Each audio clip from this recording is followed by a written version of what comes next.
Hello and welcome to the first ever episode 4 of the Cosmic Force. I am one of your hosts, Tyler Reganti. Thank you all for joining us tonight on the Youtini Podcast Network.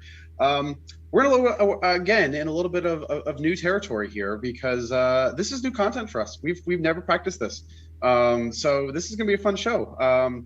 Joining me tonight is our regular group of hosts, and I'm going to toss it over first to Emma, who is sporting an awesome Youtini merchandise right there. Emma, how you doing? I am doing wonderful. Yes, I've got my Cosmic Force shirt on for our audio listeners. It's a red shirt with our logo on it, and I love it. And you, the public, will soon be able to get one of your own, so stay tuned for that. Yes. Jose is working on cleaning up the storefront right now, so we can get some new articles of some merchandise out there, and that will be one of the new merch. So keep an eye out for that. Caleb, how are you doing tonight? My fellow fully vaccinated host. Yes. Absolutely. Yeah, I got shot yesterday, so if I start nodding off and drooling on the mic halfway through the episode, you'll know why. It's not because of my massive cocaine problem. Okay. Yeah, Caleb and I were definitely a little concerned because I got my second vaccine earlier today. Caleb had mentioned that he had gotten it recently as well. So we were like, yeah, we don't necessarily know how this is going to work for the show tonight. So far so good. And hopefully we'll be able to get through the show without any severe effects of anything issues going on. Last but not least, our producer, Jacob. How's it going tonight? I'm a little offended. I am also fully vaccinated as of last Friday, so thanks for not mentioning that. Well, you're fully vaccinated and fully inoculated and over all the bad stuff. I'm over the bad stuff. I'm not fully immune yet, but yeah. And I'm getting mine on Friday, so I'll join the cool kids. I was going to say, I know you got the first one, Emma. All right, good. So yes this is our PSA here.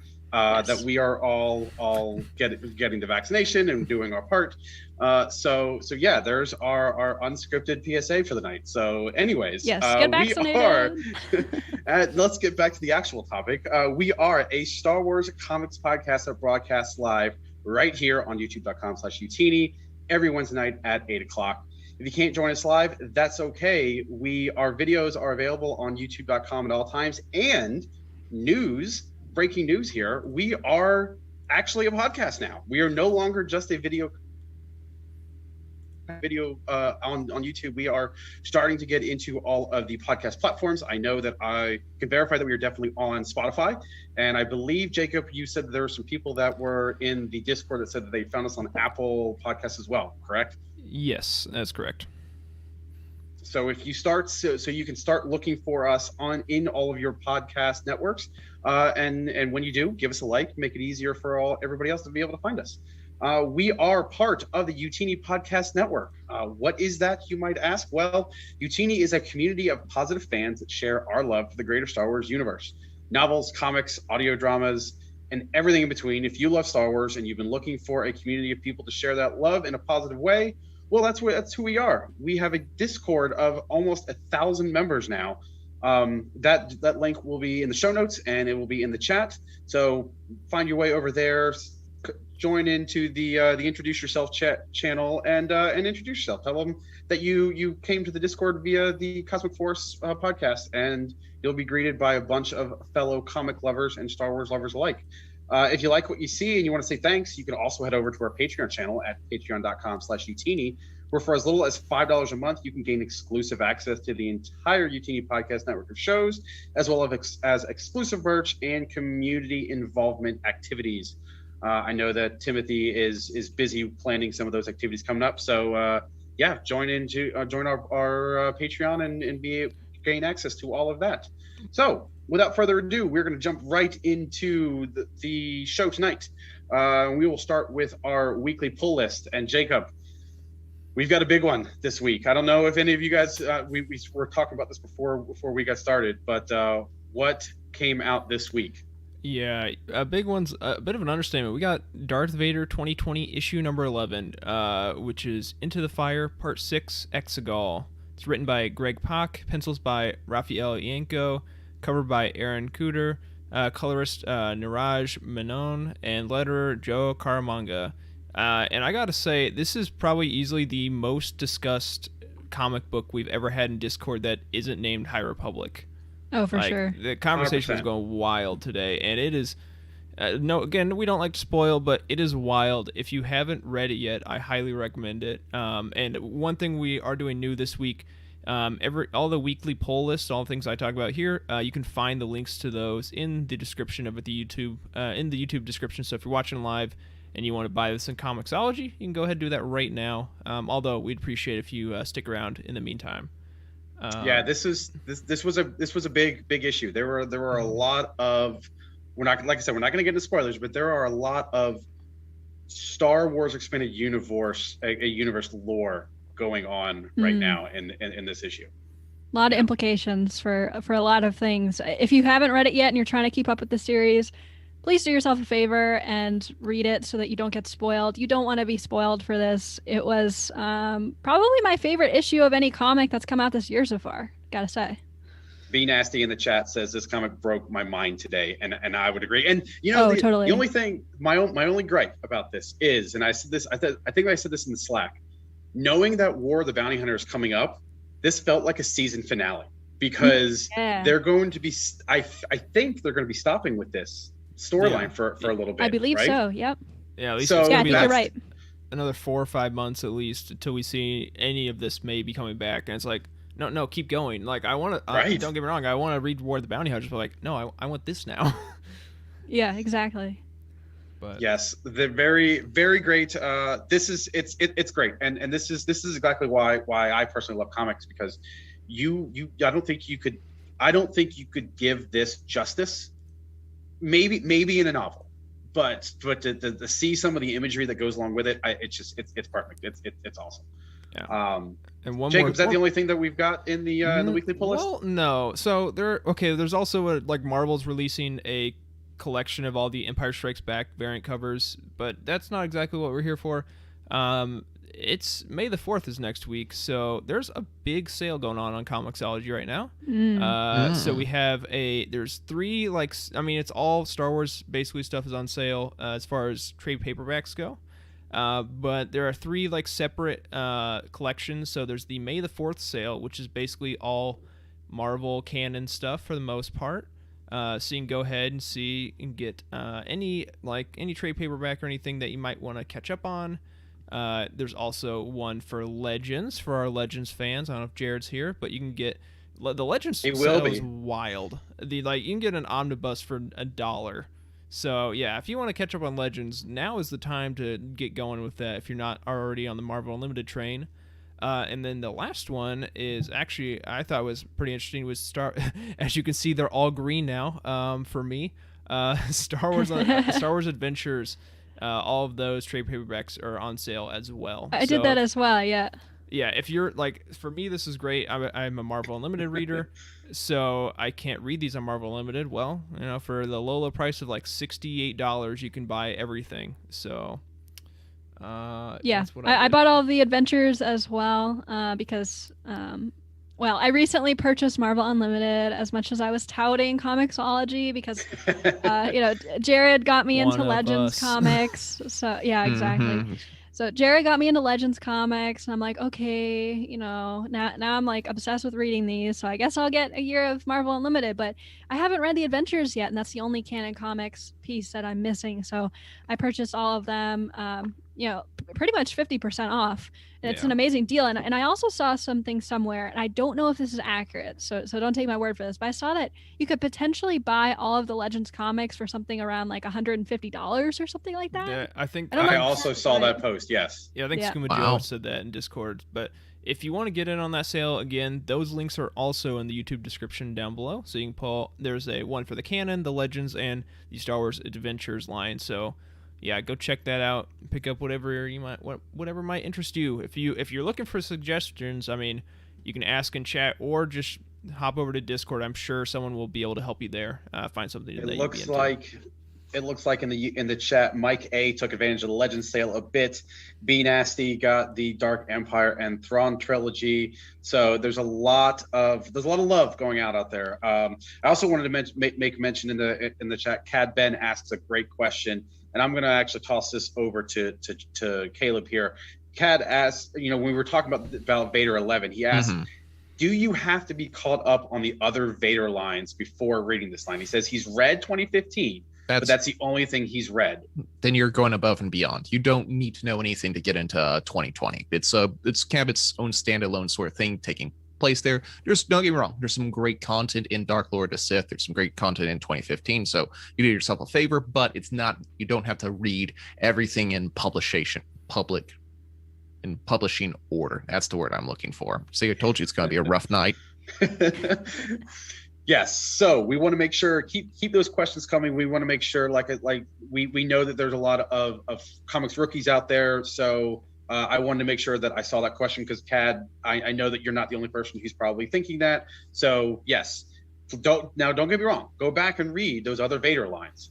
Those are great. It seems like you've already read the Charles Soule line, which is outstanding. But yeah, make sure you get in there. You read the new line. You jump into the Discord and you participate in the conversation because there's a lot of theories going on there in our Discord right now. It's awesome. So in addition to Darth Vader 11, I want to kind of get into what we're loving this week. And we're going to start with Art of the Week, and I'm going first. I was getting caught up. I knew that this issue was coming up. This is not a spoiler, but this is from Vader 2020, issue number 7. The art here is by Raphael Ineco. He's the penciler. And Narij Menon, he's a colorist. And I was reading this and I thought it was a really interesting callback to episode 3. Because this is Vader going back to Mustafar and seeing his past transgressions. But I also thought, especially with that panel down there at the bottom, that it was a really interesting sort of connection to Vader's current state in the comic. I'm not going to go into any spoilers there, but as decrepit as that corpse is there in the foreground, Vader is also going through a little bit of a hard time in this book, and I thought it was, in addition to just an amazing look, there was a little bit of storytelling going on there, and I appreciated that. So that was my Art of the Week. Emma, what is your Art of the Week this week? Yeah, so I don't have anything as dark and depressing as that corpse, but I do have a beautiful portrait of Naboo. It looks like the house from the Lake Country in Attack of the Clones, and this is from Star Wars Obsessions #2, another Legends comic. I think that's the second week in a row for me. Thanks a lot, Jared. This art is by Brian Chang, and it's just gorgeous with the way that the sun is sort of shining over the house, and I don't know, it was just gorgeous. Nothing too special about it other than it's pure beauty, and who knows, maybe there's a wedding going on there with some droids witnessing. Caleb, what's your Art of the Week? We're continuing this trend of Darth Vader. This one comes from Darth Vader, Dark Lord of the Sith, issue 25, art by Giuseppe Camicoli. As I said, it's like essentially, for lack of a more appropriate term to avoid as much spoilers, Darth Vader, Anakin Skywalker, is going through like an astral projection, going through like the astral plane. So we see like the ghost of his force like moving through this sort of thing. So we kind of get like snippets of his life as we progress through this series, as a kid, as a adolescent, as an adult. And if you notice there on the last panel, his arm is now in a different color. That's because it's now artificial. And when we keep going forward, like now his legs and all of his arms, it's interesting to see how being so crippled into real life has still carried over to the astral plane. So some really great storytelling, some really great line work, and I just love what they do with the panel setup. So I love this sort of storytelling. Tyler, what have you been watching? Wow.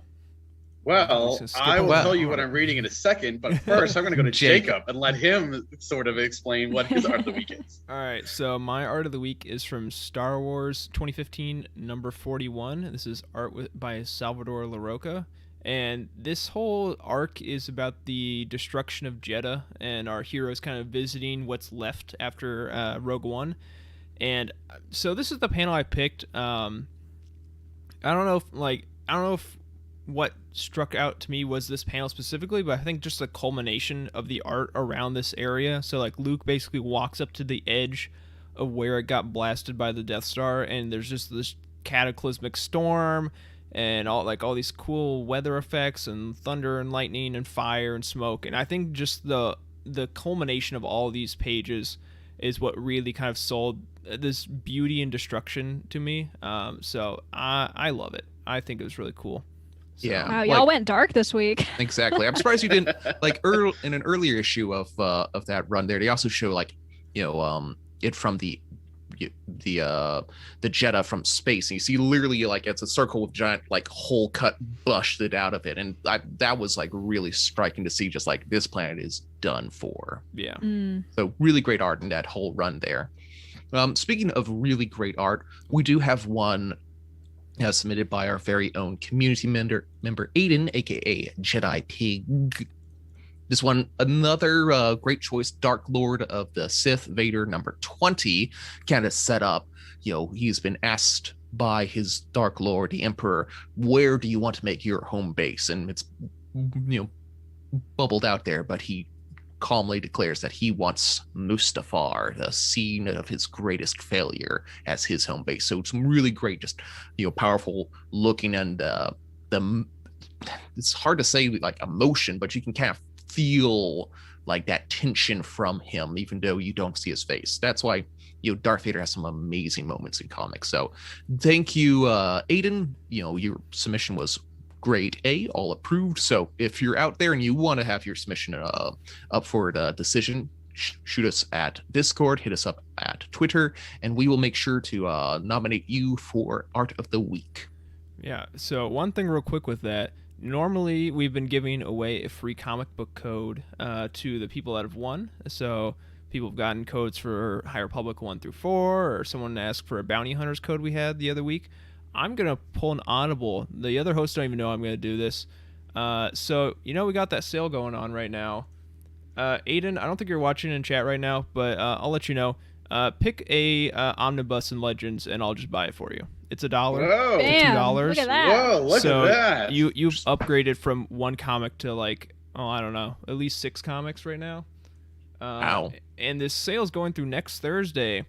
So I'm not going to guarantee anything, but if someone wins next week, then they might just find themselves in a similar situation. So, Ooh, y'all better send us your best art. Yeah, I was gonna say, let's get those submissions in and see if big money get... Jacob here putting a whole $1 into our community. Wow. a singular dollar making it rain right now, potentially 2 depending on what he picks.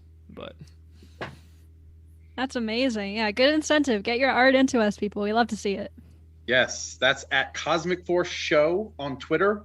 Or the Cosmic Force channel on Discord, or if you want to just message one of us privately on Discord, you can do that too. But yeah, let's get those submissions in there and make Jacob buy somebody else an omnibus next week. So, all right, now that we've gone through the art, we're going to talk about what we've been reading. And I kind of slacked off 2 weeks ago, and I kind of made up for it now that I was able to get out of the house. I was able to catch up on Darth Vader, so I'm caught up on Darth Vader. I'm caught up on both of the High Republic series. I'm caught up on Bounty Hunters. I've started to get caught up on Dr. Aphra. I'm through number 6, Aphra number 6 on that. I've almost finished this Poe Dameron trade paperback number 1 as research for tonight's episode.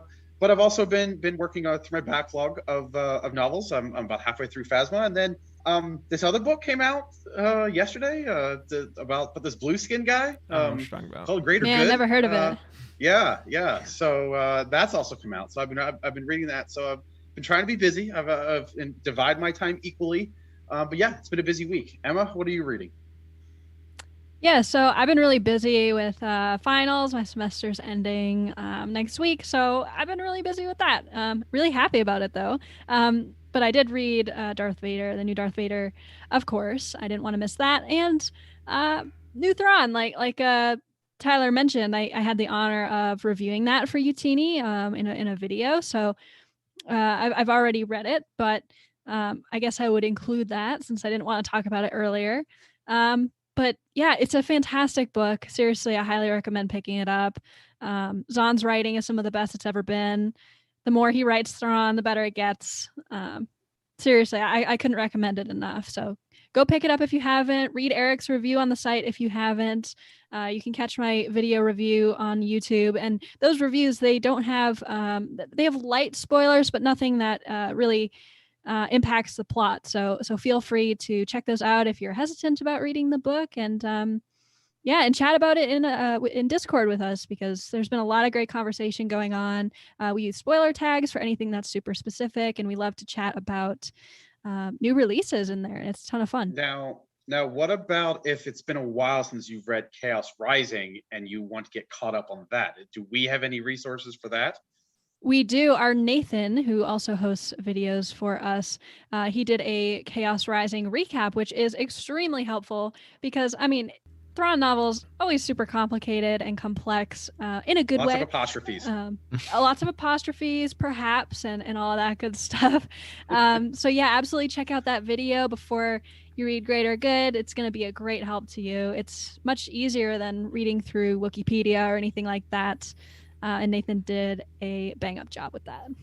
Yeah, and if you're like me, you'll try and Google try and look up something on Wikipedia, intentionally a more vague article to refresh yourself on something, and then still spoil something from Greater Good. So yeah, just don't be me. Wikis and spoilers just go hand in hand. Literally, like, I looked and it had been edited at 5:30 the morning the book came out, and I was like, wow. It's like you couldn't wait, but. Yeah, but you can trust Youtini about spoilers. Yeah, so we're better than Wikipedia in that way. We won't spoil you. We're very good about that. So you don't have to worry with us. Yes, the Living Force gives, what is it? It's usually a month before they start talking. About a month. Do their roundtables, right? Yeah.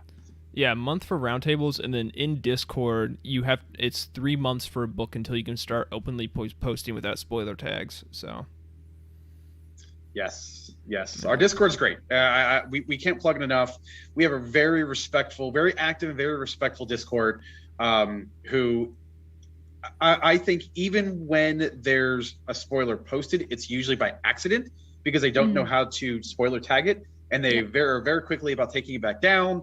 Admins are in there making sure that there's nobody spoiling things. It's really great, and I really just a shout out to the Youtini community. Have we hit 1,000 members yet? Last time I checked, we are 30 members away. So if you're not in our Discord yet, we would love to have you. We need to get into the quadruple digits. That'll be a great accomplishment. Yeah, absolutely. Live update. We're at 972 members right now. 972. All Who knows? Maybe when we hit 1,000, Jacob will buy somebody else something new as well. Okay, hold on there. kind of like taking your coupon book out on your first date. There you go.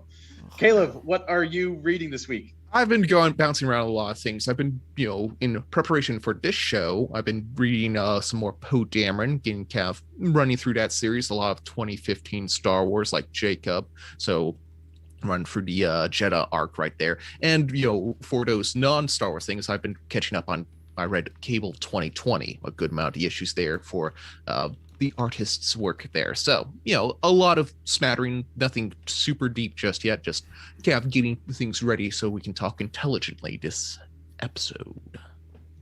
Jacob, what have you been reading? So, I mentioned I'd read Darth Vader 11. What I did not mention is prior to the other day, I had not read any of Darth Vader 2020, so I read all 11 issues in one sitting, so that was a lot of fun. Very good. Yeah, definitely would recommend.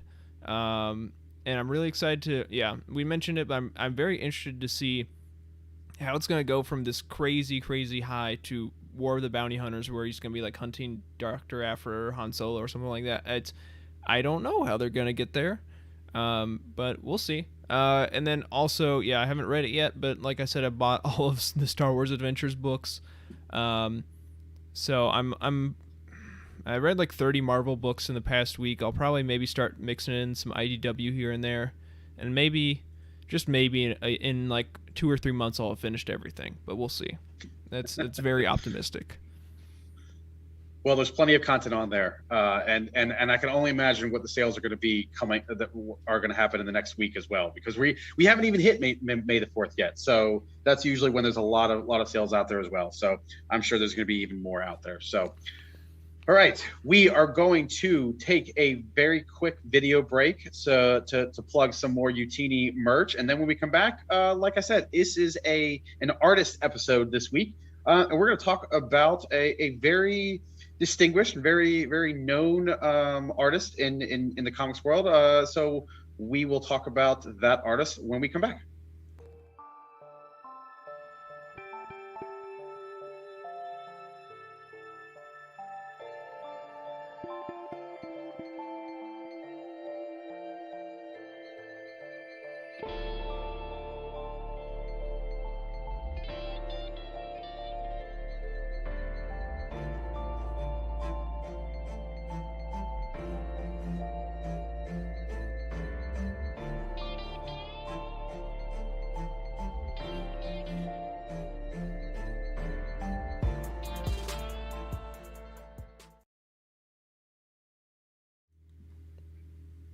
All right, we are back, and we are going to get into the main course of the show tonight, and that is an artist spotlight this week. As we've said before in previous episodes, you know, a lot of people know the comic writers, but there's more than just writers who get into comics, and the artists are equally, if not in some instances, even more important than some of the writers. And so we at the Cosmic Force and Youtini as a whole, we want to make sure we spotlight those creative people as well. And tonight we're going to have a spotlight on Phil Noto.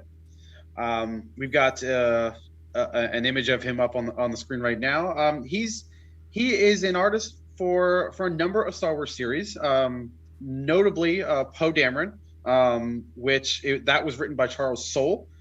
He was the artist for books 1 through 6 and books 8 through 13.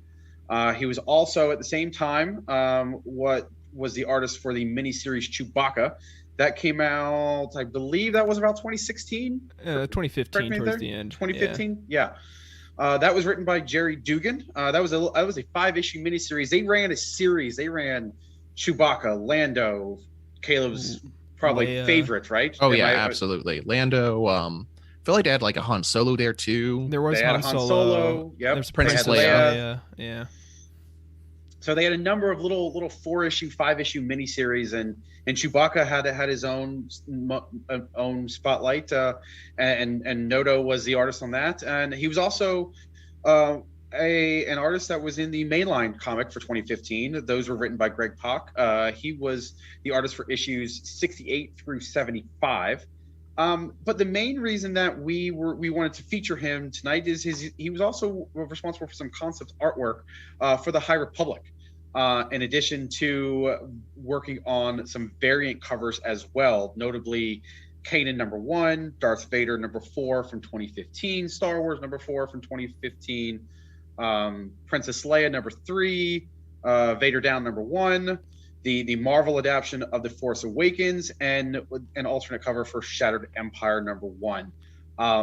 So he's very, very well known in the Star Wars community, and Jacob's got some of those covers up there right now, and I want to get y'all's thoughts. I want to go to Emma first. Emma, what are when you hear Phil Noto as an artist, what's something that comes to mind when it comes to his artwork?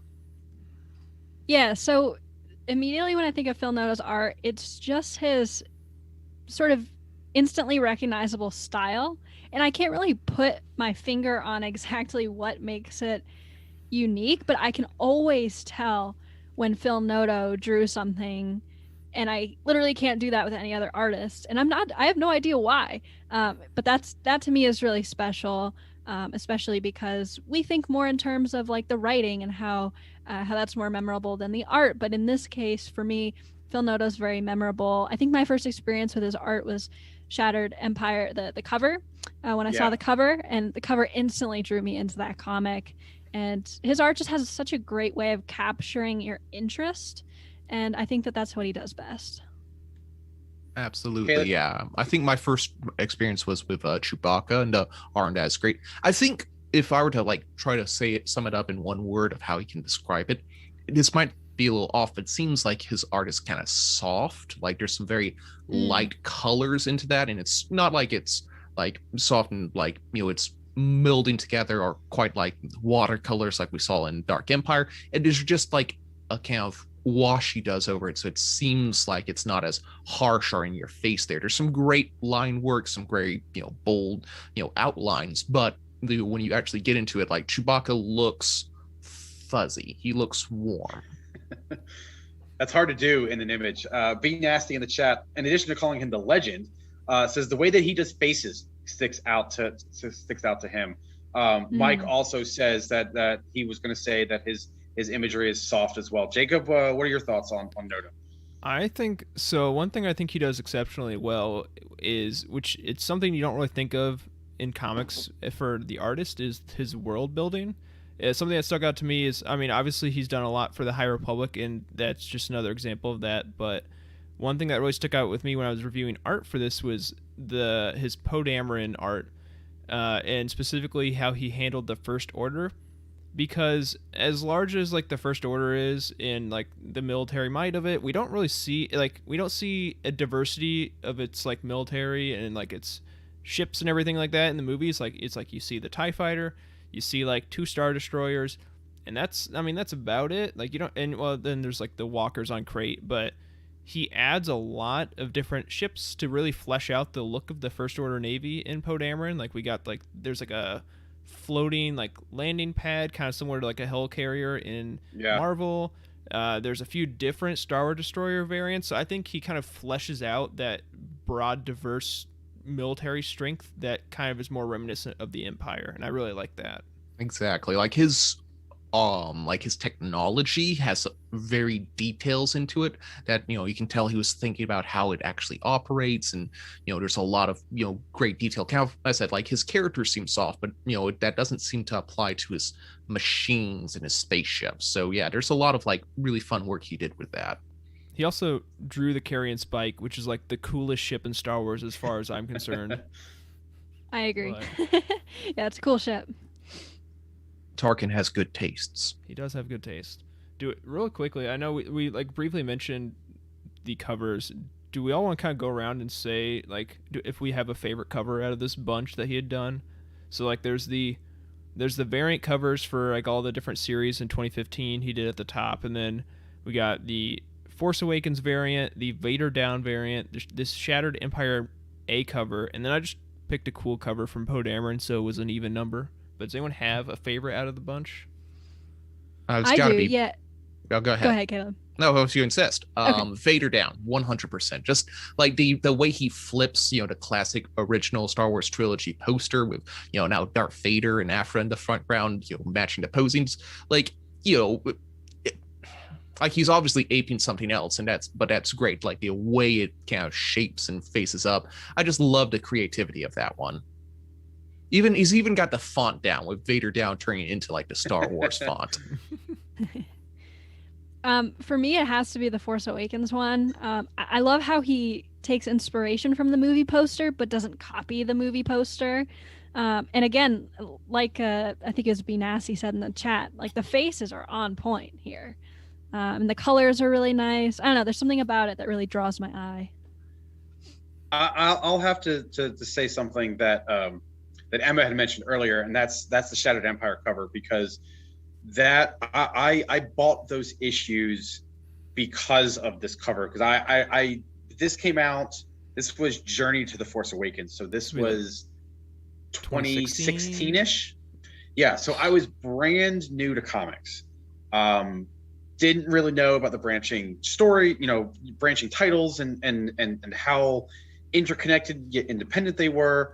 And this was outside of Star Wars mainline. This was the first kind of detour that I took, and it's all because of that cover right there. Just because it's, in addition to soft, it's also it's a very warm and inviting look, and it has all of our favorite, you know, classic characters on it, and you know, I wanted to learn more about what the story was going to be based off the cover, and it's a very telling and very interesting thing to do, to be able to sell at least me on a story just based off the cover. Yeah, I definitely gotta concur with you there. Just like the soft warmth of that cover, like it really like hits that nostalgia of me being a kid watching Return of the Jedi. Freaking Yub Nub is blasting in the background. Like there's no, like you can't beat that. Well, except for the cover, I gotta echo Caleb. That Vader Down cover is sick. Like not only you got just that classic homage, and then I don't think you mentioned there's 000 and BT as R2 and C-3PO in the background. I loved it so much that I went and bought it on eBay like a day after basically the day I found this existed during my research. So that'll be here on Saturday. I spent too much money on Star Wars, but that's okay. That's, who does it? Okay. Who we here among enable us it. has not spent too much money on Star Wars every now and again. I think all of us have both been enablers and been enabled, especially in the comics chat. I will not name names, but you all know who you are. In the comics Discord. I wasn't going to say names, but you all know who you are, who are the enablers in that channel. But yeah, so we kind of chose a couple of different topics tonight that we're kind of gonna talk about in the sense of really describing his Noto's art style. And the first topic that we have down here is his example of inks, and we use Poe Dameron number 8 as an example of that. And we were talking about this kind of in the pre-show. So and Jacob had a really amazing description of kind of what it is that he's talking about here. So I'm going to let Jacob kind of run this little segment here. Yeah. So I really wanted to pick this page out because I think inking, especially for newer comic book readers, it's not as intuitive as like, oh, I draw the pencils, I do the colors, I write the letters. Like inking can be a little vague in what that actually is. So this is a really great example. As you can see the heavy outlines along Poe with his eyes and his arms and his shirt, but then with Timon and with Jessica, it's much more soft look, and a lot of that has to do with like the more like muted, like pastel-y color palette.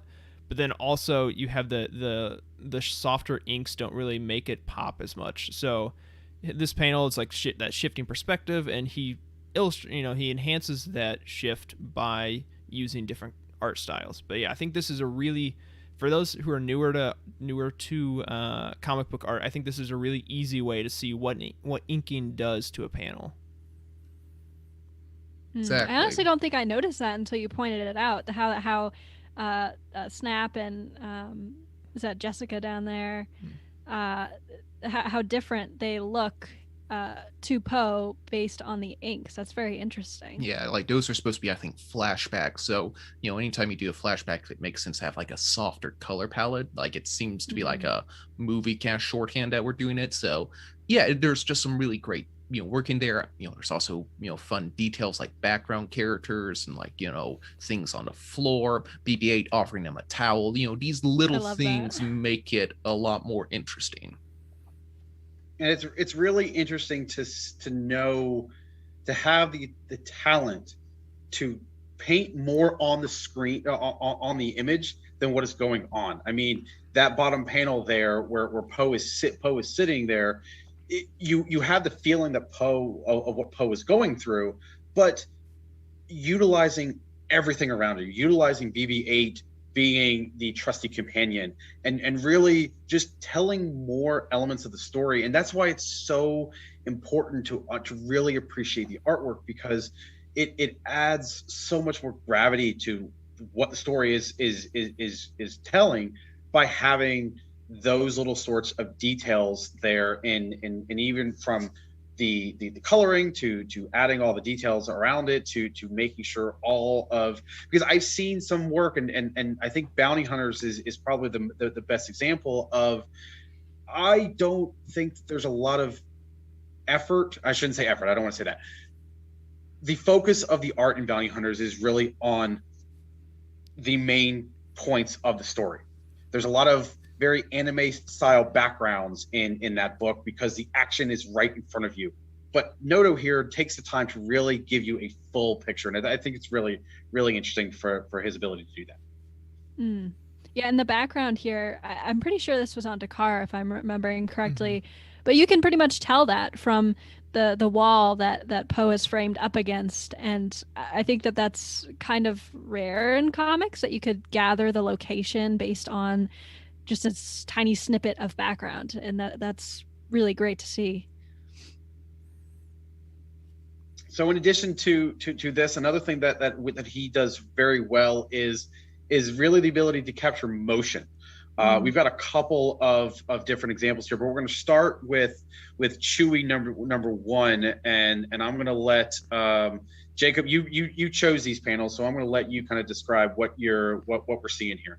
Yeah, so this is Chewie kind of like basically runs in with a small kid and helps him out through some tough times. It's a classic Star Wars story, but she's a bit of a scoundrel in her own right, and she's just running away from some local mob enforcers and hopping on a speeder bike. But what really sells the motion isn't the fact that she's in a running pose, but the fact that the background is changing and blurring and the focus is shifting throughout the panel, and then it culminates into her hopping on the speeder bike, and then obviously our mind fills in the rest. So I think this was a pretty cool example of showing that in a way. Emma actually collected a ton of examples of motion in his comics, especially in the Star Wars line. But yeah, I really like this one to highlight that. Oh. Yeah, for sure. You can feel the speeder bike moving towards you, and I love when that happens. Caleb, what were you going to say? Gonk. Insightful. Thank you. Exactly. The best sword droid out there. But yeah, no, the motion blurring is not overdone. Like, it could easily be a really bad visual effect, but he uses it very well here, so you can kind of exactly what's going on. It's not confusing. So, and like the way your eyes move about the page, like I kind of like on that the second to last panel there where she's reaching down and turning on a thing. It's like this, we keep the same angle with that to the speeder bike, so we can we feel the continuation of that motion. Yeah, we've got a couple of other examples of motion as well. I believe this is it has Chewie in it, but I believe, according to the show notes, this is Star Wars issue 69. It is. That is correct. Yeah, I found this one, and honestly, it I mean, like I said with the speeder bike, it feels like it's moving towards you. It feels like Chewie's running straight at you, and you kind of want to move away. Like, just the way that he uses lines to sort of capture like wind, sort of pushing back wind resistance on Chewie and 3PO really stood out to me. Yeah, we got even another one from Star Wars 71. The motion of the lightsaber here I found to be great. With the blurring of the lightsaber, you don't need to see the entire like swoosh of the lightsaber to know that it happened, which I think is great, because you don't need words to say that he cut him in half. You don't need the visual of the droid that is cut in half to say that he cut something in half. You can tell it just from the blurring of the lightsaber. Yeah, I've had, I mean, there have been a couple times in Vader where I have to really study, especially when he's using his lightsaber in smaller panels, where I really have to study the image and understand where his hand is, what is going on. Because I mean, also because Star Wars is still some family friendly. Like, there's not a lot of traditional violence. I was trying to figure out how the best way to say that. There's not a lot of blood and gore. I mean, we all know that lightsabers instantly cauterize wounds, and there's a reason for that, and that's because there's no blood. And it's very, like, in this panel here with Luke, like, it's very obvious what is going on. It's very, you can tell where what he's slicing, where he's hitting it, which way he's going, and it's a really interesting way to look at that panel. Yeah, it's like, I feel like part of it is it's Luke in post A New Hope, so he's not as skilled. He's not doing crazy like prequel flips or anything like that. But there's some Star Wars comics where you have panel where it's like point A of lightsaber strike, and then the next panel is like point E of lightsaber strike, and you can tell that they did a ton of stuff in between, but you're gonna have to do some mental backflips to try and connect all those dots. Mm-hmm. And here it's very simple. He swung and he chopped the droid in half, but it looks great. So absolutely, right, we've got Star Wars 71 again. Yep, Star Wars 71 once again. A lot of good motion with the lines again, similar to the Chewbacca and C-3PO image. This character, his name is Dar Champion, which is like quite the Star Wars name.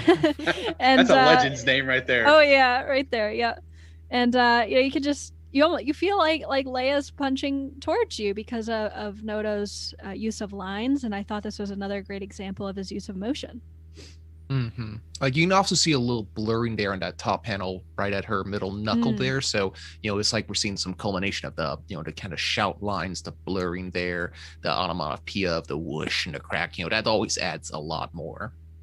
And I always appreciate it when they make the panel a little bit more three-dimensional. You see the sleeve, her left sleeve is coming outside of the panel, right. Her fist and the fingers of Champion are coming out. I always love it when they do that, and then to switch the position with the grab underneath of that, where you now have the two standing there, not in a panel. It's not in a defined panel.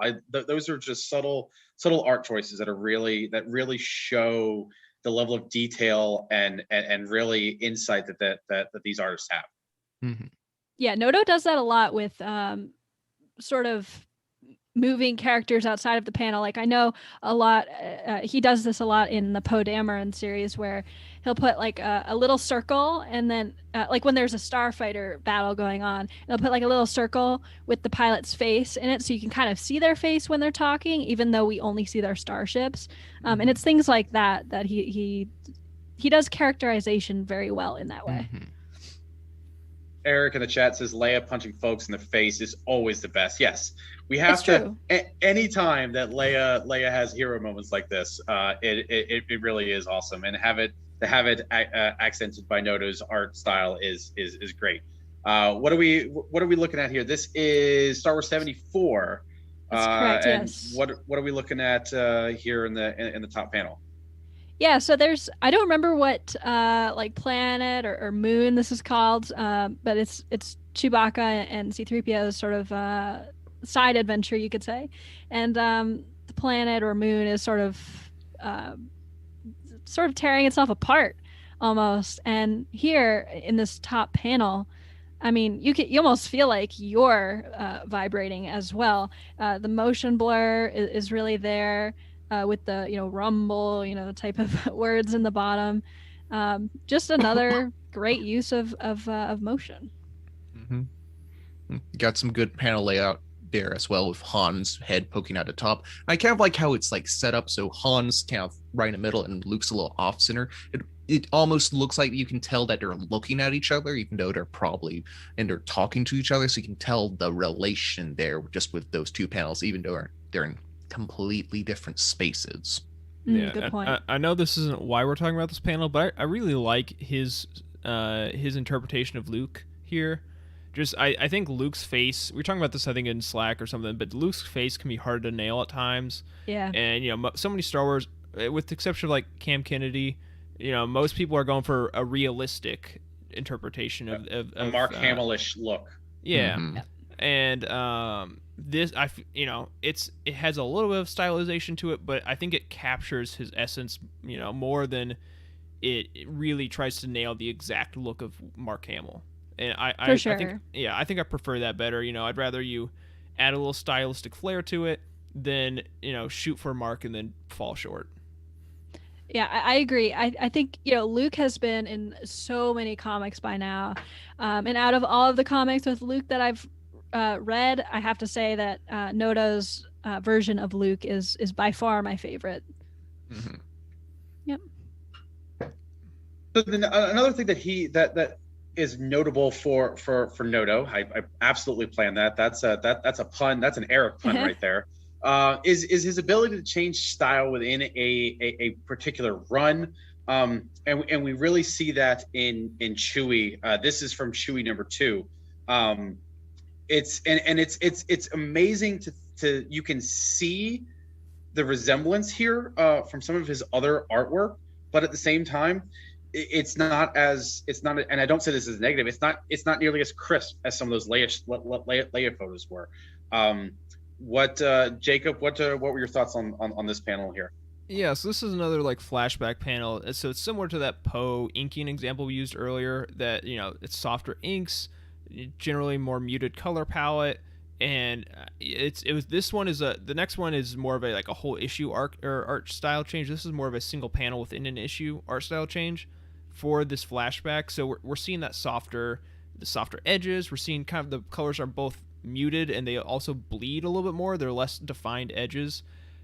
So it's showing Chewie's time on Kashyyyk and how we all know by now that after the Republic fell, it wasn't exactly the best place to live. And I think he does a really good job of capturing how Chewbacca, like 7'20" Chewbacca, 500-pound Chewbacca, can feel weak and vulnerable at times, and it's hard to show that visually when he towers over basically everyone. But here, I think he did a really great job of capturing that. Mm-hmm. Yeah, that and Chewbacca in these panels doesn't look very much anything like the Chewbacca in the Star Wars run, which shows his versatility. Mm-hmm. In a good way, not a bad way.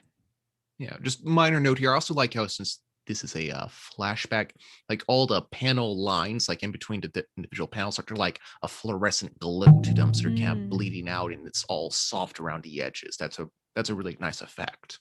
That's a good note. I didn't notice that.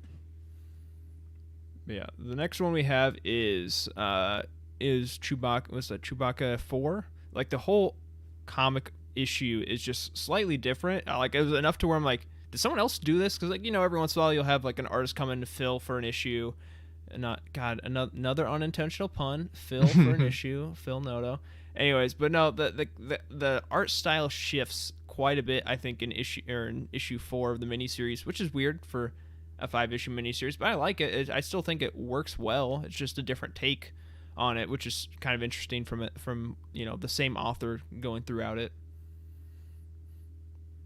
But yeah, it's a really interesting look. I mean, there's the same amount of detail, but yet it's a different kind of detail when it comes to Chewie's face, and especially the face of his little partner there. Unfortunately, I haven't read this issue yet, so I'm not sure who that is. But it's a really interesting concept of how we can still have detail but have it be completely different from anything that he has done in from previous issues or from the book. Yeah, I really agree. I think sometimes when artists sort of change up their style between issues, it's kind of like that was kind of like bad type of thing. But when Noto does it, it feels purposeful and it feels like it's done well. So I think that those are all points in the awesome column for Phil Noto. I think one of the things we're moving on to the way that he uses lights and shadow and color. I think the way that his black is different than any other black that I've seen. I don't know if it's his thicker outlines. I'm speaking mainly about Poe and the covers that I've seen for Chewbacca. That I don't know what it is, but his blacks are different, and the way that this panel that we have on the screen right now looks it's awesome to see how different it can be with the background to the filling in of the characters. And then you throw in the motion at the end. I mean, there's so many different art styles going on in this one panel. All these 5, I think, Emma, you called these are hamburger panels, right? That's correct. I have termed it hamburger panels, and then when they're tall, they are hot dogs. Jacob shaking his head because he has no idea. That's what happens when you miss an episode, Jacob, is we come in and we start creating our own shorthand. Oh, I know. I had to. Yeah, I was there, just in spirit. That's right. Yeah, he was probably like, "Why are you guys running this show into the ground when I'm gone?" Oh. Oh. But yeah, I love the shadows here. Honestly, different shadows, different colors in each of these panels. It's really lovely, and also I think that the shadows and the colors really represent her emotions too. Like they're very linked to her emotions, and I haven't read this comic in a while, so I don't even remember what this is in regards to, but I can tell her emotions just from the colors and the shadows here. Chewbacca is currently doing Chewbacca things, so I think they're like in a mine and he's like ripping droids apart. But, yeah, and you don't even realize that you realize that there's story going on in the shadows, but you don't realize that it's happening in the shadows until you really get down to that fourth panel, and the art changes to where you're now focusing on the child, and then you realize, oh wait, that's not just a shadow going on in those first three panels.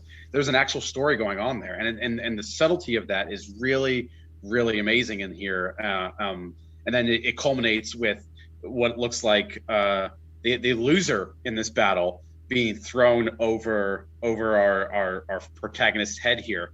But yeah, just the ability with minimal words to be able to tell a story in these 5 panels is really, really cool.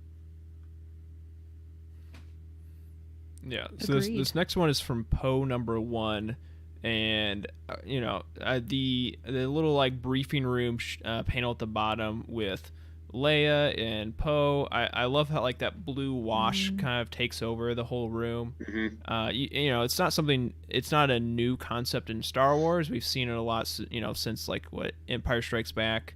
But I really like the look, and then you also have the blue hologram look of Lor San Tekka down in the corner.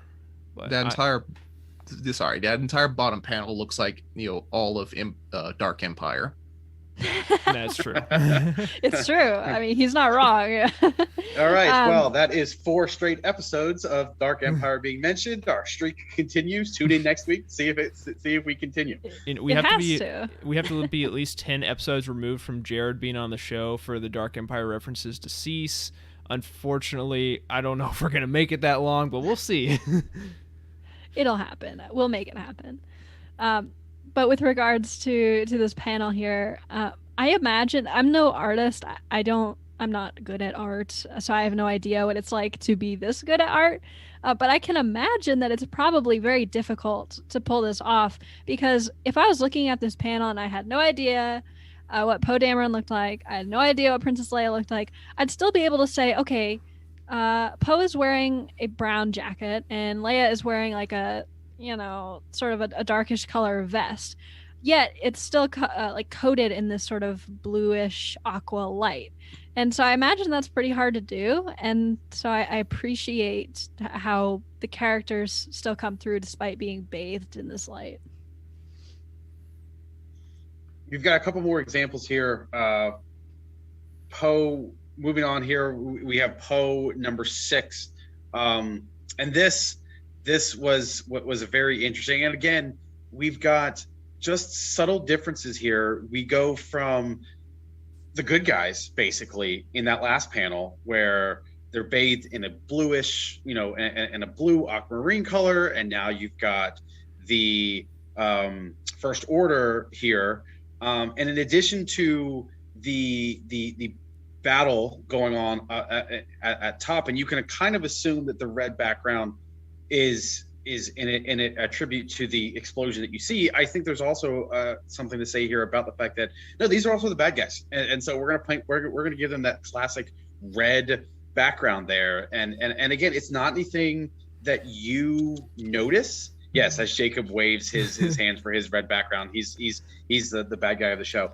It's not something that you realize as you're reading this, but it's when you go back, when you take the time like this to really go back and really identify and really appreciate the panels, which is why I always read books twice, that those little details really pop out.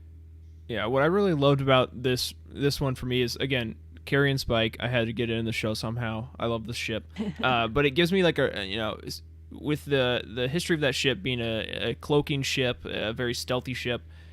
What, with them in that red glow of light, it gives me like strong like Hunt for Red October vibes. Like they're on that submarine trying to escape, and I really like that. I don't know if it's intentional, but I love that kind of connection there.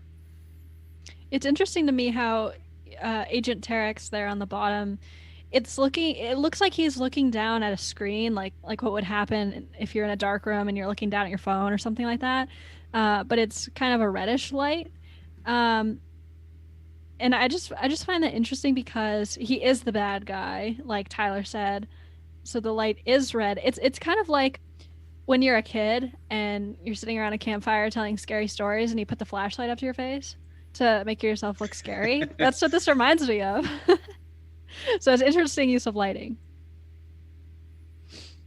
And then we have Star Wars 68.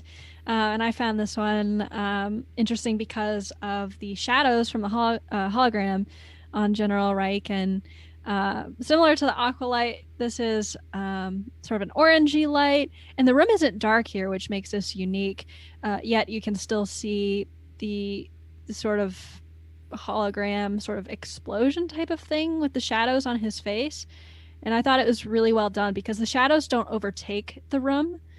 They just sort of appear on objects or people that are closer to the hologram. Mm-hmm. You can kind of tell how it's like reflected against the general there. You can kind of see like the patches across his upper chest there. Yeah, that's what I was just about to say. The little detail of seeing that little bit of you can clearly tell that it's being reflected on his vest, but even though you can't really tell what it actually is. So, and then this is also from Star Wars issue number 70. Yeah, and this actually demonstrates two different things. It demonstrates the shadow and the color, but it also demonstrates our one of the last sections that we were going to talk about is his non-traditional panel layout. Yeah, I really love that. Like, it really wasn't a thing much until the sequels, but really how they embraced the bathing of the light coming off the lightsabers. It didn't really reflect out into the room as much until the more recent movies, but I think it adds a cool dramatic effect when used. I wouldn't say sparingly, but it has to be used in the right moments. But I really like how that's coming off on Luke's face there. Yeah, the way that it's sort of shining a little bit on his sort of poncho thing there, and a little bit on his on the right side of his face, and then the way that his head sort of sticks up into the other two panels. I think that this page overall was really well done. Yeah, and the 3D element of his lightsaber being kind of in between those two more traditional panels. Yeah, there's a whole lot going on here. Caleb, exactly. What were you going to say? There's about the lightsaber there. Yeah, it looks like you can see the path from the person throwing it to his hand to it and catching it and igniting it. It's like you can map the arc there. Yeah, this page is just full of really good stuff. And then this I'm really glad that this panel was included here, because in addition, you can't fully appreciate this panel because the words are not on here, but the words are not even describing this scene. There is a conversation going on between Poe and Emma. What was it? Traxxas? Terex. Terex. T-Rex. There is yes. There is the two of them are basically grandstanding to each other. That you're not looking at the full picture. No, you're not looking at the big picture, and it's a completely different scene, but yet we are seeing a completely different dogfight going on. And this was I was really glad this was chosen, because it's an amazing way to really tell two different stories at the exact same time and be able to understand what's going on in both. And I like how the sections that focus on Poe's ship are sort of bathed in like a blue sort of tone, and the ones focusing on Terex's ship is bathed in a red sort of tone. I really like that contrast, and just the way that they're all aligned in a circle, and then showing off Poe's ship in the showcase with the explosions. I don't know, it's just all really gorgeous, to be honest. I think Poe Dameron, the series, does starfighter battles very well. Like every you know, it's the heroes, so more often than not they're gonna come out, at least if not ahead, they're gonna come out okay. But I felt like there were real stakes just about every time they went into battle in that series, and I think that's hard to do. You know, we obviously have Alexander Freed killing it over in the novels with starfighter battles, but I think for comics, I think Poe Dameron does it very well. Totally agree. Absolutely. I think we have one more example here of non-traditional layouts, and that's just from Star Wars number 70. This made me laugh a lot when I saw it, just with the tipped panel with Chewie and C-3PO showing that they're in the Falcon, but they're sideways, and you can tell that C-3PO is having like the worst time of his life. And I like how it's on the same angle with the Falcon. It was just a really unique way to do it. You can hear this panel. Yeah. I also love that it's the you know, the little inset panel with the two of them. It's basically the camera shot we see in every single time we're in the cockpit. So it has that cinematic feel to it. You know, like you said, you can hear Chewie and C-3PO are yelling at each other. Alarms are going off in the background. The hyperdrive is somehow mysteriously not working, even though they're not even trying to jump right now. Like, I love it. Angle the deflector shields to the rear. Reroute that power.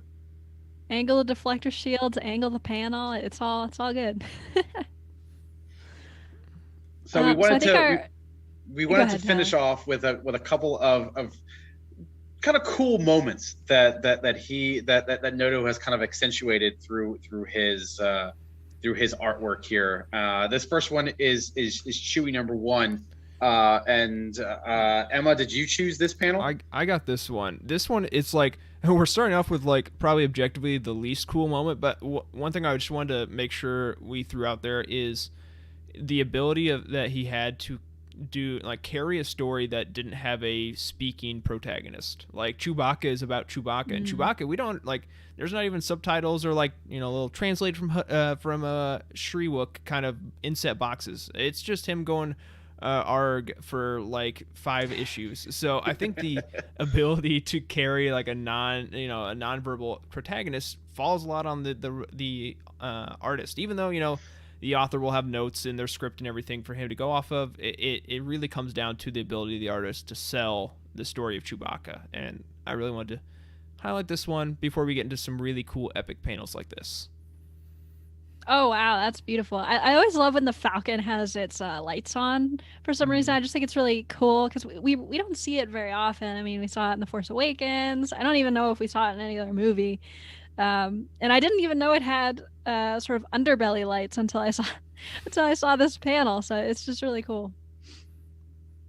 No. As futuristic as Star Wars is, this is also a very realistic panel. You've got we've seen this dozens of times in movies where there's a helicopter or there's a plane taking off and they're backlit and they're having the little hero moment with somebody else. I mean, there's so much, you can hear this panel, what's going on without any, with minimal amount of words.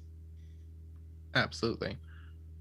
Ooh, yeah. This is, I think, what Jacob was talking about these like fun first order, devices and units here. This is obviously a mobile battleship in like command center, and it just looks intimidating, looks militaristic, and looks cool.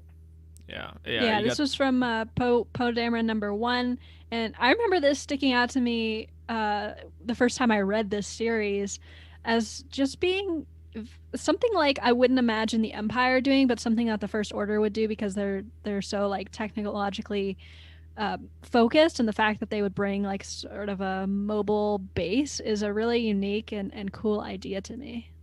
Yeah, I think it speaks to their place in the galaxy, where the Empire's like, we just rule everything, but the First Order, at least at this point, is trying to kind of find their way in the galaxy, claw as much power as they can, so that, they don't have, I can't just like call up my Moff on this planet.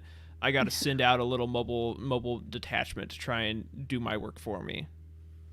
And again, the use of his blacks always stand out to me.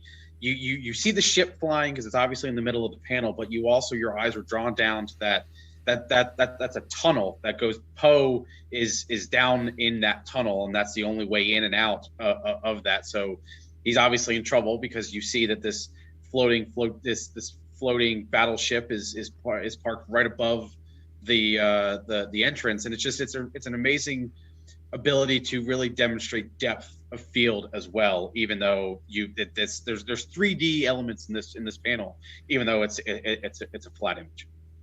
Yeah, this next one I pulled out just because, like, I was thinking, like, how often do you see a giant kaiju fight in Star Wars? And as it turns out, more often than I would expect. Especially, no spoilers, just, if you know, you know. So this was from Poe Dameron, number 3. Surprise, surprise, that tunnel he was in had a giant Mothman. Don't call it Mothra, but it's... There it is. And then another one shows up, and it fires a laser through the first one's chest. It's a wild time. This was weird. It was weird. It's very comic and a little booky. creepy, to be honest. Yeah. And then they all live happily ever after, and I'm not even kidding. All right, next one. I love this. Is Poe Dameron number 8, and you'll see this look a lot later down the road. But first off, I mean, what Star Wars fan here wouldn't like to have this as like their office with all the helmets in the wall? Like, everyone always dreams of that. But I really like, Terex had some like crazy days in his youth, and part of it was him dressing up as a stormtrooper samurai, and I really like that they they pay tribute to George Lucas's Eastern inspirations in Star Wars, with Darth Vader's, Darth Vader has like the samurai kind of looking helmet. There's so many influences that like Kurosawa and Eastern filmmaking had on Star Wars that we get a little bit of it coming in here with Poe Dameron. Yeah, there's so many Easter eggs in this image. I love it. Like, I see a Death Trooper helmet, an AT-AT driver's helmet, a Shore Trooper helmet, and I think there's an E-11 blaster down there. There's just a lot of cool stuff in the shot. There's some sort of Death Star blueprint there in the top left corner as well. I didn't notice it looks like that. the one like from where they show like the thermal exhaust port, because you can kind of see on like the first one just the Death Star, but the one below it you see like the line to the center. So I don't know if that's the one that they've shown from how to blow it up, but yeah, definitely a cool little moment here. It's nice to see Stormtrooper armor get its own personalized touch with the like red paint job. Yeah. That's also, we know red ones go faster. That's true. Next one is, we talked about this earlier, but he just does ships really well. Unfortunately, this is a landscape panel, so I kind of squashed it with our current setup. But we got all of these different ships coming after Poe, as and the carrying spike as well. So yeah, I really like this. Yeah, I love this shot. I love Poe's black and orange X-Wing. It'll never not be cool. That's true. The next we had, this one was the one that Emma got for us. I mean, just take it away. This looks amazing. Yeah, I mean, how gorgeous is this? You got the Star Destroyer up top. It really shows the scale of it. I like how it's not as prominent as the Falcon, because it's way off in the distance. And then, you got the Falcon with its blue engine lights and the nice lava sort of area down on the planet. And I don't know, this shot it really took my breath away. Yeah, like I like how like the whole thing is just barely in focus. You can tell this is gonna be huge. Like the nice like pure line of like shadow versus in the light there. Just like it makes it really pop, and like, oh, we're in deep trouble now. Because we've seen this scene before, like a fighter or freighter pulling off of a planet, and suddenly the Star Destroyer comes. But this one, it feels more intimidating. It does. I said out loud, I have a bad feeling about this. This is... Go ahead. Okay, yeah, I was like, I love the scale. Sometimes it's easy to forget how big a Star Destroyer is. Right? One thing this really reminds me of, I know Mike might get this. I don't know if anyone else will understand, but Vader Immortal Episode 1, literally like it's the VR game.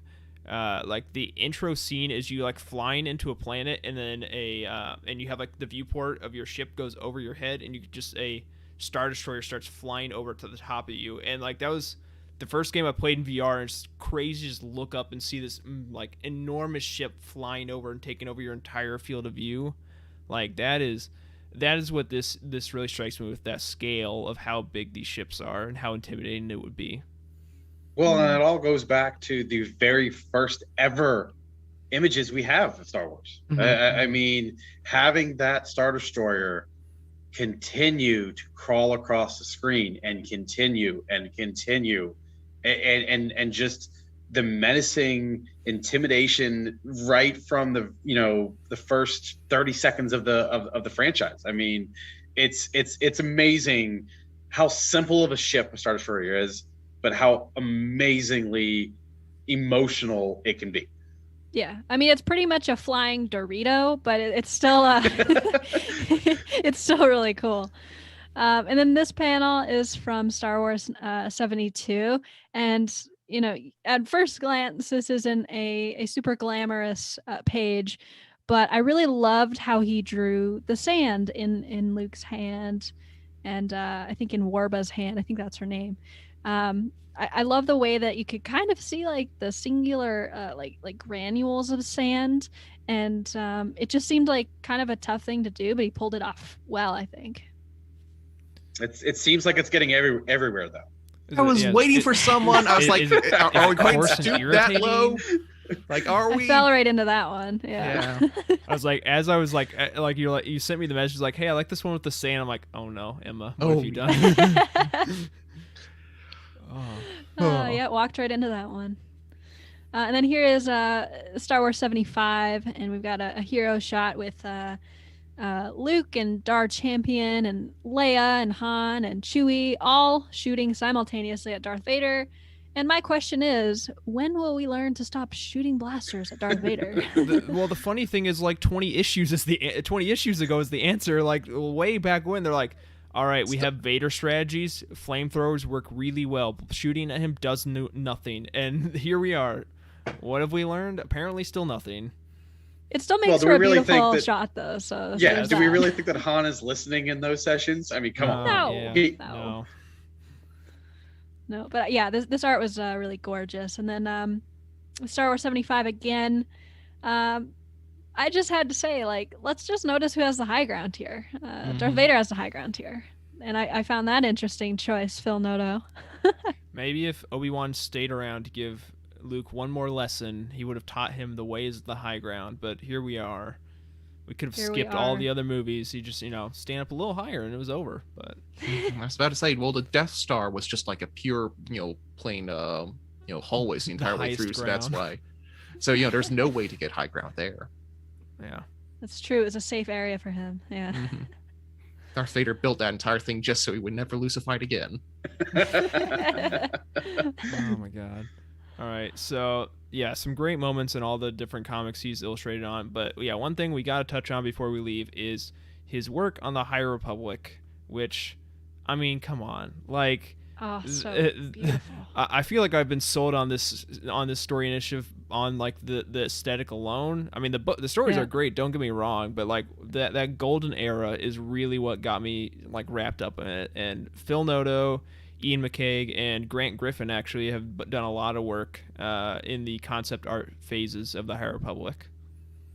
And yeah, like Noto seems to be a perfect sort of fit of this because, as we established, his I was just thinking the same thing. And like warm colors and like how expressive his faces are, and like you can tell just by looking at this is prime Jedi. These people are, confident and in their spot. So no, like Noto worked really well on this whole initiative. So we're very happy about this.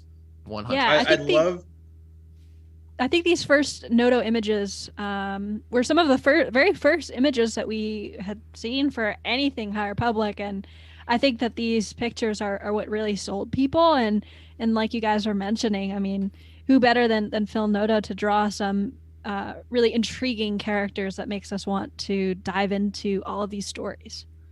I'd love to know, to be in those pitch meetings and say, and to understand, do we need to get Phil Noto because that's the attitude and that's the feeling that we're going for, or was it a pitch to say, hey, we want you to design something, and he designed, because it works so perfectly, and they have this sense of just greatness about them that is just different than what we've seen before. Yeah, I would definitely. I think if you haven't watched it yet, it's on Disney Plus. I think it's called like Disney Insider. There's an episode a couple of months ago that part of the episode was talking about the High Republic process, and like it visited the writers going to Skywalker Ranch for the first time and doing like their brainstorming sessions, and did the unveiling event where they revealed finally what Project Luminous was and talked about a lot of the art. I think. Yeah, if you're a diehard High Republic fan, I'd definitely watch that. I mean, you all have Disney Plus anyways, between Clone Wars and Falcon Soldier, Bad Batch. Is that next week, right? Bad Batch? Yeah, next week. Yeah, next week. On the 4th is when it starts, and then another episode Friday, I believe. But yeah, definitely check that out. I mean, come on, like, this is gorgeous. Oh, so good. And I love that. I still need to know about that Darksaber. Yeah, well, it's like, I know, because Kevin actually on his blog did a breakdown of this image a while back, saying that, like, not all of these, this is concept art, that's not the final thing. Not all of these, Jedi became real Jedi. Like, you obviously see Loden there, you see Ty, or at least what became Ty-York. Apparently that wasn't exactly who she was at the beginning. You see the bald, pale Jedi, which gets split into Sarret and Tarret. Yeah, you see Skier. Like, I don't know. There seems to be a lot Orla of Jareni, I think. Yeah, Orla. There seems to be a lot of things that have come to pass so far. Is that a Loth Wolf? Yes. Well, I mean, at least that's what we think. I mean, I guess there's that Jedi outpost on Lothal there. I mean, it's probably High Republic Jedi there at some point. So, but. Ooh, I'd love to see that. I just imagine Dave Filoni with his cowboy hat on, like peeking into like the room at Skywalker Ranch, like, "Hey guys, can you throw a wolf in there? Would that be too much to ask for?" Or at least a cat, a Loth cat. Yeah. That'd be something he would do. Yeah. So. Well, I think we've clearly demonstrated tonight that Phil Noto is one of a number of special artists in the Star Wars expanded universe, and we will do our best to make sure that we feature them and we talk about them. If you want to see some of Phil Noto's other work outside of Star Wars, he's also worked on Cable 2020, which is what Caleb had said that he was reading, in addition to Black Widow Volume 5, and then he also assisted on Civil War II, The Oath. He's a great artist. Go support him. Go support all of the amazing artists in the Star Wars universe. And that's going to do it for this week's episode of The Cosmic Force. Don't forget to subscribe to the show wherever you get your podcasts, and tune in every Wednesday here at 8 o'clock on YouTube to hear us live. Like I said, I know that we are finally starting to get onto the podcast networks. I know that the Apple Podcast takes a little bit of extra time, but we are there, and we so keep looking for it. And once you are able to find us, leave us a review so that it makes it easier for other comic fans and Star Wars fans to be able to find it. Also, make sure to visit Youtini.com for reviews, articles, and news for the entire expanded universe. We encourage you to join our Discord by going to Youtini.com/Discord. If you want to help support the show, you can find us at Patreon.com/Youtini and start receiving exclusive perks starting at just $5 a month. We want to give a special shout out to some of our Patreons. Cheryl Bell, Patrick Ortiz, and Carl Sander are on our Jedi High Council. Kyle Hickman, Elizabeth Cloutier, Jason Mitchell, Freddie C., and Sally and Chris Eilerson are on our Alliance High Command. Thank you, as always, for your amazing support. Without your support, we wouldn't be able to continue to bring this amazing content to everybody. So thank you, thank you, thank you. You can tweet at the show at Cosmic Force Show or at the host individually. I'm at Ty Rags, Emma is at IrmaJade26, Caleb is at Caleb Lamanek, and Jacob is at Jacob Bosch. Thank you again to Emma, Caleb, and Jacob for hosting with me. Thank you to everybody in the chat for participating tonight. Make sure you submit those panels of the week. We want to make sure we hold Jacob to his promise of paying for somebody's next omnibus next week. Thank you for joining us tonight. We really appreciate it, and we will see everybody next week. And as always, may the Force be with you.